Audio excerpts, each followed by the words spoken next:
Good morning, students. How are you? I am also fine. दोस्तों, आज 15 मई है। आज का दिन आप सभी के लिए शुभ हो, ऐसी मेरी मंगलमयी कामनाएं हैं। दोस्तों, यशेस ऑनलाइन क्लासेस में आपका फिर स्वागत है। आज मैं केमिस्ट्री का बहुत ही इम्पोर्टेंट टॉपिक लेसन 4 रासायनिक बलगत की केमिकल काइनेटिक्स से शून्य कोटि की अभिक्रियाएं जीरो ऑर्डर रिएक्शंस को एक्सप्लेन करूंगा। जीरो ऑर्डर रिएक्शंस, शून्य कोटि की अभिक्रियाएं। दोस्तों, ये शून्य कोटि की अभिक्रियाएं नाम से ही पता लग रहा है, इनका जो वेग होता है कि अभिक्रियाएं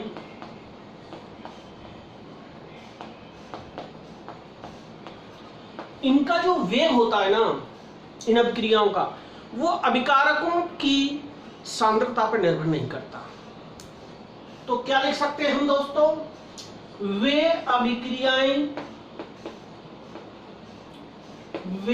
अभिक्रियाएं जिनमें अभिक्रिया का वेग,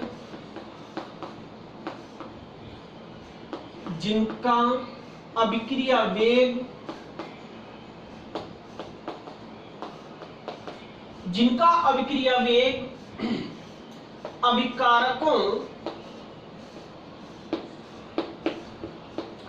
अभिकारकों की सांद्रता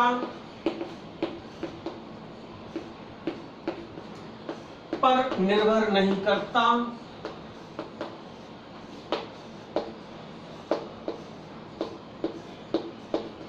वे शून्य कोटि की अभिक्रियाएं कहलाती हैं।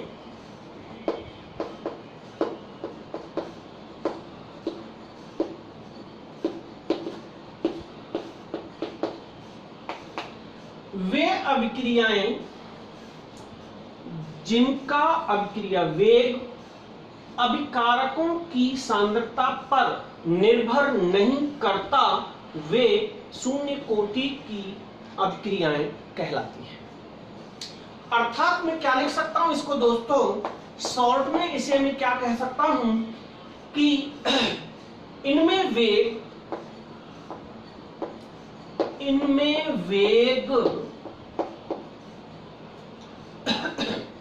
अभिकारकों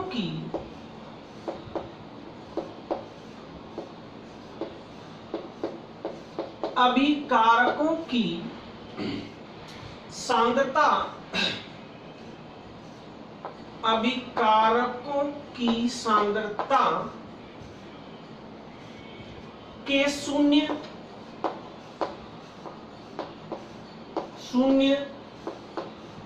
घात के अनुक्रमानुपाती होता है।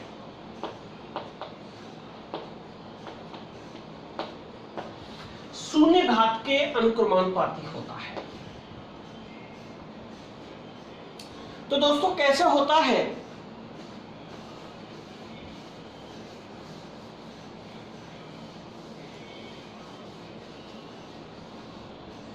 शून्य घात के अनुक्रमानुपाती होता है दोस्तों। तो इसका हम एक्सप्रेशन क्या बना सकते हैं? तो दोस्तों,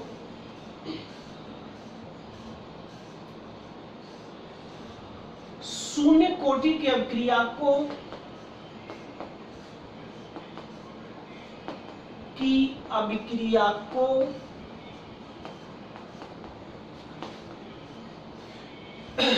निम्न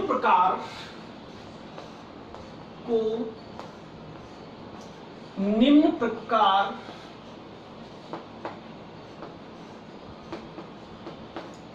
निरूपित किया जा सकता है। तो देखिए, मान लो ये कोई रिएक्टेंट है, ए शून्य कोटि की अभिक्रिया है, तो इसका वेग स्थिरांक होगा बेटा k0, और इससे बन गया कोई प्रोडक्ट P। अब जो इसका अभिक्रिया वेग होगा समीकरण, अभिक्रिया का जो इसका वेग होगा बेटा बराबर किसके होगा, माइनस, क्योंकि मैंने कहा था अभिकारकों की घट जाती है, डी कहते हैं परिवर्तन के लिए, सांद्रता में हुआ परिवर्तन बटे परिवर्तन में लगा समय। इसकी सांद्रता में परिवर्तन हुआ इसलिए ये लग गया, या क्या कह सकते हैं इसको हम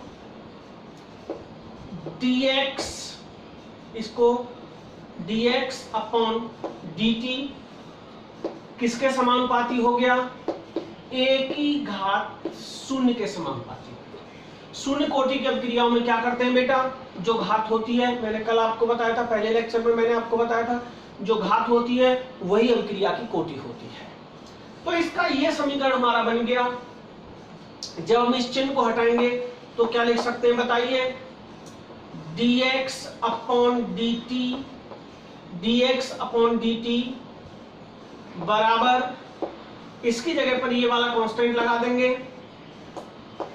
k नॉट, इसको क्या लिख देंगे हम, ओके, लिख सकते हैं कि नहीं लिख सकते। और आपको पता है जब किसी की घात जब शून्य होती है तो उसकी वैल्यू कितनी होती है, उसकी वैल्यू 1 होती है। तो ये क्या हो जाएगा बताइए, ये हो जाएगा दोस्तों dx अपॉन dt बराबर k नॉट हो जाएगा कि नहीं हो जाएगा। ये शून्य कोटि की अभिक्रिया का, शून्य कोटि की अभिक्रिया का ये अवकल समीकरण है। शून्य कोटि की अभिक्रिया का ये अवकल समीकरण है। ये वाला बात आपकी समझ में आ गई होगी। एक अभिकारक था A, शून्य कोटि की अभिक्रिया का जो वेग स्थिरांक होता है उसे k नॉट से दर्शाते हैं, इसमें बना प्रोडक्ट। अभिक्रिया का वेग अगर निकालेंगे तो अभिकारकों की सांद्रता पर निर्भर करता है, तो अभिकारकों की सांद्रता घट जाती है इसलिए माइनस का चिन्ह लगाया यहाँ। एक ही सांद्रता में परिवर्तन बटे सांद्रता में लगा समय, या इसको हम dx अपॉन dt समानुपाती a, ये किसका नियम है, द्रव्यानुपाती क्रिया का नियम।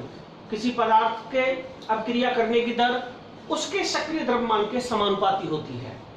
तो dx अपॉन dt बराबर k नॉट a की घात 0, इसकी वैल्यू 1 हो गई, dx अपॉन dt बराबर k नॉट आ गया। इस समीकरण को कहते हैं शून्य कोटि की अभिक्रिया का अवकल समीकरण। ओके दोस्तों, अब मैं चलता हूं शून्य कोटि की अभिक्रिया के समाकलित वेग समीकरण की ओर, समाकलित वेग समीकरण की ओर। तो शून्य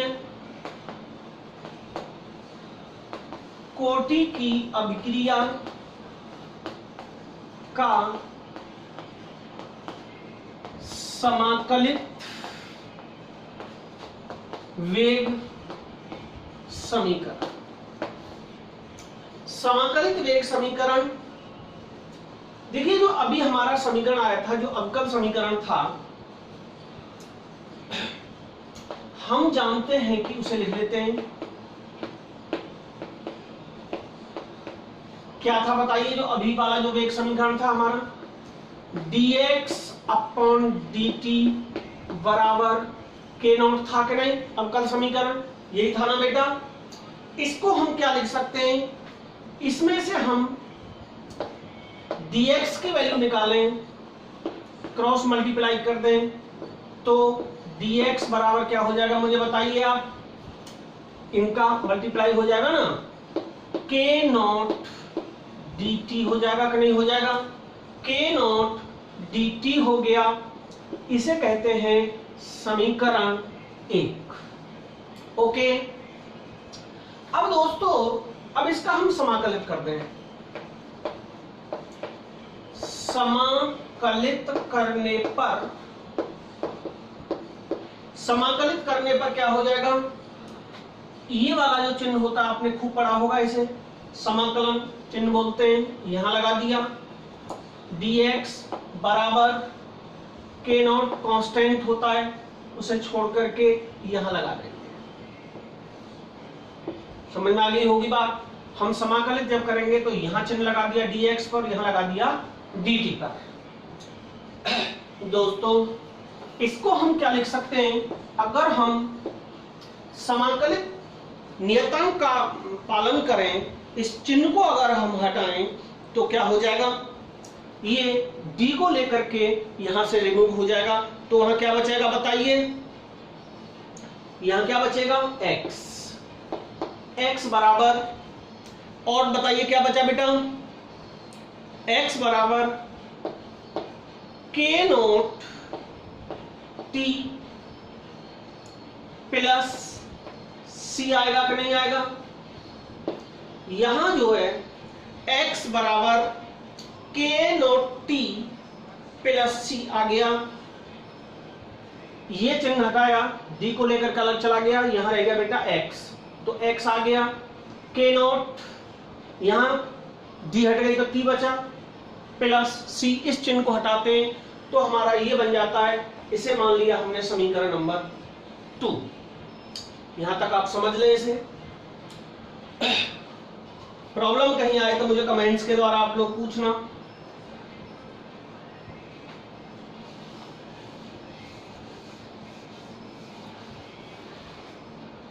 अब क्या हो जाएगा दोस्तों, यहां c बराबर है समाकल स्थिरांक,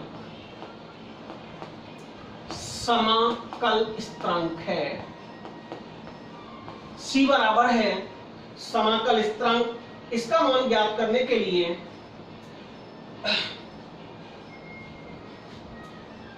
इसका मान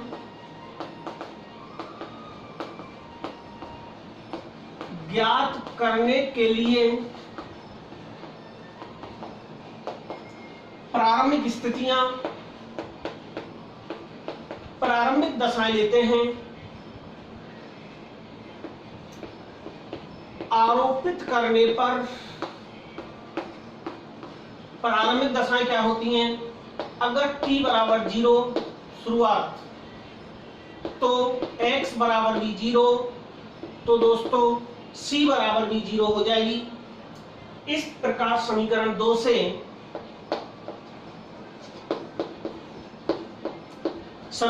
क्या हो जाएगा, जो अभी समीकरण हमारा 2 था वहां केवल बचेगा x बराबर k नॉट t, क्योंकि c की मान वहां 0 हो जाएगी, k नॉट t बचेगा, ये बच गया। या इसे हम क्या लिख सकते हैं, इसमें से k नॉट की वैल्यू निकाल लीजिए, तो क्या आ जाएगा, जब k नॉट की वैल्यू निकालेंगे तो t नीचे चला जाएगा, k नॉट बराबर, तो ये आ गया आपका समीकरण नंबर 3। ओके दोस्तों, यह शून्य कोटि की अभिक्रिया का समाकलित वेग समीकरण है, समाकलित वेग समीकरण है दोस्तों शून्य कोटि की अभिक्रिया का। अब इसके अकॉर्डिंग कल मैंने आपको बताया था, अगर